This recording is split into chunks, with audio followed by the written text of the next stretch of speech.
mlima mkubwa wa Afrika kulipuka tena, na mabadiliko ya hewa baada ya huo mlipuko kuleta maafa hasa kwa watu waishio chini ya mlima. Leo Kilimanjaro kilipuka tena.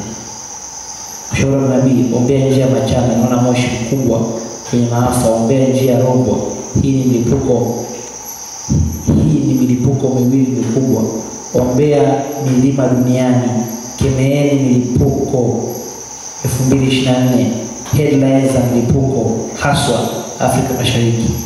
Tuombee milima duniani, tukemee milipuko Afrika. 2024 itakuwa mwaka wa milipuko volcanoes sasa Afrika Mashariki.